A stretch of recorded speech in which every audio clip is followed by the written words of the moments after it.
بسم اللہ الرحمن الرحیم۔ السلام علیکم ورحمۃ اللہ وبرکاتہ۔ رانچی یونیورسٹی سیمسٹر 6 کے تحت ہم لوگ چاروں پیپر پر باتیں کر رہے ہیں۔ مرثیے کا پیپر ہم لوگوں نے کمپلیٹ کر لیا ہے۔ آج سے انشاءاللہ قدیم اردو شعراء کا مطالعہ جو C13 ہے غالباً، اس پر بات کریں گے۔ اس کے 4 یونٹ ہیں۔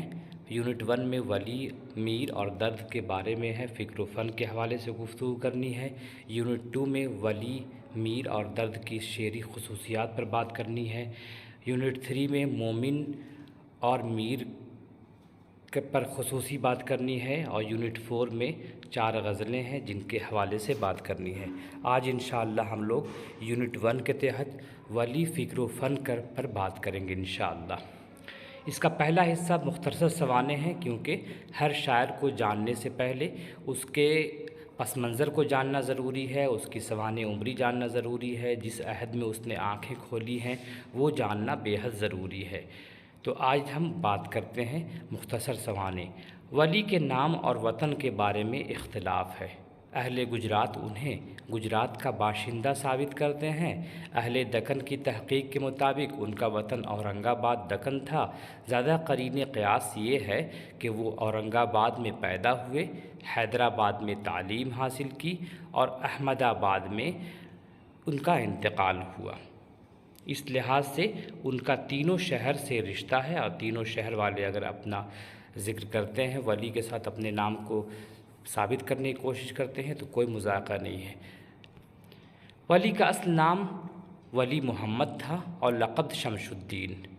وہ سلطان عبداللہ قطب شاہوں کے 7ویں فرمانروا کے عہد میں 1667-68 عیسوی کے آس پاس اورنگ آباد میں پیدا ہوئے۔ یہ تمام باتیں قیاس کی بنیاد پر کہی جا رہی ہیں، ہر چیز میں اختلاف ہے۔ ان کے والد کا نام شریف محمد تھا۔ انہوں نے ابتدائی تعلیم اورنگ آباد میں حاصل کی، اس کے بعد حصول علم کے لیے احمد آباد چلے گئے، جو اس زمانے میں علم و فن کا مرکز تھا۔ وہاں حضرت شاہ وجیہ الدین کی خانقاہ کے مدرسے میں داخل ہو گئے۔ انہوں نے شیخ نور محمد سے بھی اکتساب فیض کیا تھا، یعنی علم حاصل کیا تھا۔ ولی دکنی نے 1112 ہجری بمطابق 1700 عیسوی کو اپنے دوست ابو المعالی کے ساتھ دہلی کا سفر کیا۔ یہ بہت اہم بات ہے، اور یہ ہر جگہ سوالات پوچھے جاتے ہیں۔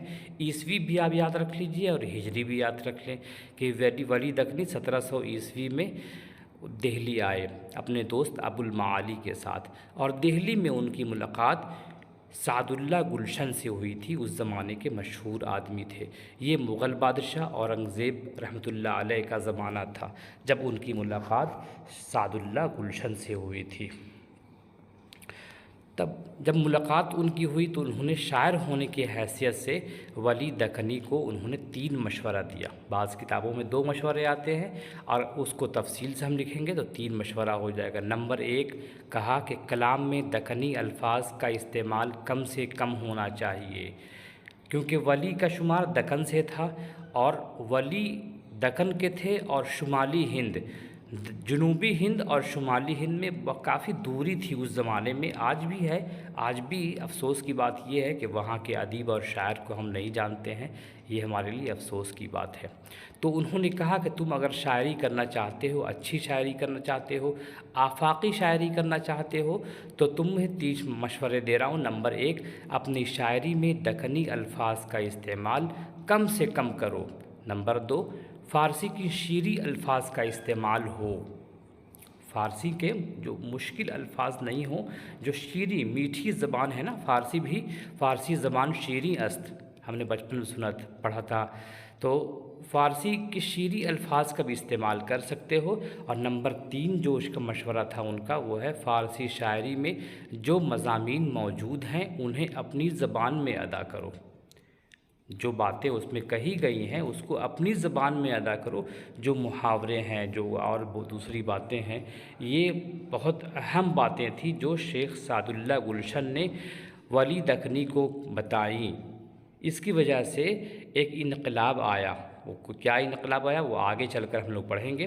ولی دکنی نے دہلی سے واپسی پر پھر وہ دہلی سے واپس چلے گئے اور اپنی شاعری کا رنگ بدلا۔ اور 1719 عیسوی میں ان کا دیوان دلی آیا۔ وہ 1700 عیسوی میں دلی آئے اور ان کا دیوان مطلب شاعری کا مجموعہ، شاعری کی پوری کتاب ہوتی ہے۔ دیوان اور کلیات میں تھوڑا سا فرق ہے، وہ کبھی بتائیں گے کسی اور موقع پر۔ تو ان کا دیوان جب 1719 عیسوی میں دلی آیا تو اسی کے بعد شمالی ہند میں اردو شاعری کا باقاعدہ آغاز ہوا۔ یہ بات اب ذہن نشین کر لیں۔ اور اسی وجہ سے جس وجہ سے ولی کو ہم کہتے ہیں نا اردو شاعری کا بابا آدم کہتے ہیں، تو ان کو اردو کا چوسر بھی کہا جاتا ہے۔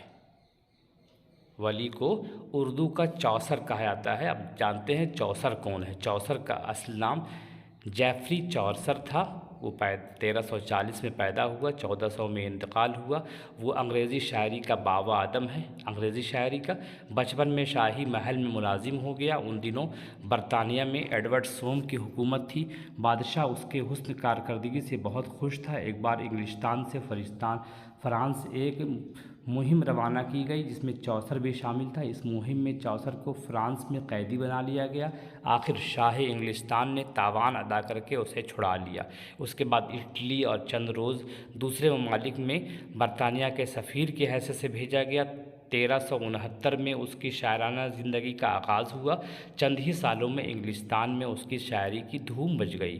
اس کی نظموں کا انگلستان کے لوگوں پر وہی اثر ہوا جو اٹلی میں دانتے ایک بڑا شاعر تھا جن کی کتاب تھی تربیہ خداوندی، ڈیوائن کامیڈی، بہت اہم کتاب ہے جس کا اردو میں ترجمہ کیا گیا ہے تربیہ خداوندی کے نام سے، کی نظموں کا ہوا تھا۔ ان کی دیگر تحریروں میں the book of dates, the house of fame, the legend of good women وغیرہ شامل ہیں۔ اب آتے ہیں ولی پر۔ تو ولی کو ہم دو نام سے جانتے ہیں۔ نمبر 1 اردو شاعری کا بابا آدم ہے، اور نمبر 2 وہ اس کو اردو کا چوسر کہا جاتا ہے۔ انگریزی کا چوسر تھا جس نے شاعری کا آغاز کیا انگریزی ادب میں، تو لیکن یہ اردو کا چوسر ہے۔ اس کی وجہ سے شمالی ہند میں اردو شاعری کا آغاز ہوتا ہے۔ اس سے پہلے یہاں شاعری ہو رہی تھی، لیکن بیشتر جو شعراء تھے وہ فارسی میں شاعری کرتے تھے اور فخر محسوس کرتے تھے۔ ولی کی تاریخ وفات میں بھی بےحد تنازع ہے۔ تاریخ ادب اردو کے مصنف ڈاکٹر جمیل جالبی کی تحقیق کے مطابق وہ 1730 عیسوی کے بعد فوت ہوئے، تاہم زیادہ تر محققین کا خیال ہے کہ ولی 1720 اور 25 کے درمیان فوت ہو گئے، اور کہیں کہیں آتا ہے 1707 عیسوی میں ان کا انتقال ہو گیا۔ اس کے بعد ہم ولی کی تصانیف پر بات کرتے ہیں، ہلکی سی ہے۔ ولی نے اردو شاعری کے بیشتر اصناف میں طبع آزمائی کی ہے۔ ان کے کلیات میں 3 مثنویاں، 6 مذہبی قصائد، 26 رباعیاں اور 404 غزلیں شامل ہیں۔ کلیات ولی پہلی بار 1833 عیسوی میں فرانسیسی مستشرق گارسا دتاسی نے مقدمے کے ساتھ شائع کیا۔ فرانسیسی مستشرق بولتے ہیں ایسا مغربی مفکر جو انگلینڈ یا اس علاقے کا ہو، مغرب کا ہو، لیکن وہ مشرقی علوم پر اس کی دسترس ہو۔ جیسے مشرقی علوم مطلب سنسکرت ہے، عربی ہے، فارسی ہے، یہ بنیادی طور پر مانے جاتے ہیں، اردو ہے، تو ایسے لوگوں کو بولیں گے مستشرق۔ تو جیسے ڈاکٹر جان گلکرسٹ، پھر ایک اور نام ابھی آپ کے سامنے ہیں گارسا دتاسی، ان کا نام بھی بہت اہم ہے۔ انہوں نے مقدمے کے ساتھ شائع کیا 1833 میں۔